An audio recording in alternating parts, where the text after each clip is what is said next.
ఒక్కొక్క సవ్వ. ఇంకా ఈరోజు ఫైనల్ డే పూజ అయిపోయాక వినాయకుడిని కదిలిచ్చేస్తున్నారనమాట. ఇదో రోజు నైట్ నిమజ్జనము. ఇంకా అపార్ట్మెంట్‌లో వాళ్ళందరూ కిందకొచ్చేసేసారు. దాని తర్వాత డాన్స్ ప్రోగ్రామ్స్ స్టార్ట్ అయ్యాయన్నమాట. ఇంకా పిల్లలు డాన్సెస్ చేస్తూనే ఉన్నారు. దాని తర్వాత సింగిల్ డాన్స్ అని, తర్వాత నేను హోస్టింగ్ చేశాననమాట అపార్ట్మెంట్‌లో. తర్వాత గ్రూప్ డాన్స్ చేశారు. లంచ్ బ్రేక్ అనమాట.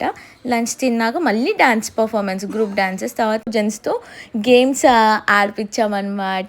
ఏమన్నా లైక్ మనకి పప్పులా ఉంటాయి కదా, గెస్ చేయమని. తర్వాత కపుల్ డాన్సెస్, ఇంకా కపుల్ గేమ్స్ పెట్టాము. చాలా అంటే చాలా ఎంజాయ్ చేశారు ప్రతి ఒక్కరు, ఫుల్ డాన్సులు చేసుకుంటూ.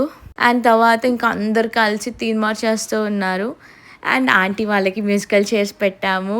ఒక్కొక్కరిని నేను చెప్పాను, మీరు కొంగులు పట్టి తిప్పితేనే నేను సాంగ్ ఆపుతాననేసి. ఇంకా అందరూ అలా పట్టుకొని తిప్పుకుంటూ వెళ్తా ఉన్నారు.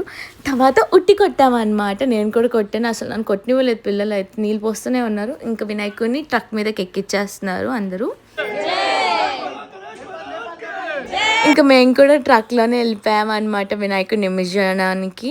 ఐడియల్ లేక్‌కి వెళ్ళాము. ఇంకా వినాయకుడు వెళ్ళిపోతుంటే ఫుల్ బాధేసింది. ఇంకా బాయ్ బాయ్ గణేష అని చెప్పుకుంటూ ఉన్నాం. ఇంకా నెక్స్ట్ ఇయర్ ఎలా అయినా మళ్ళీ వస్తారు కదా గణేశుడు. అండ్ నిమజ్జనం అయిపోయి ఇంటికి వచ్చాక ఇంకా పిల్లలతో కబుర్లు చెప్పాము. అంతే. వీడియోకి బాయ్.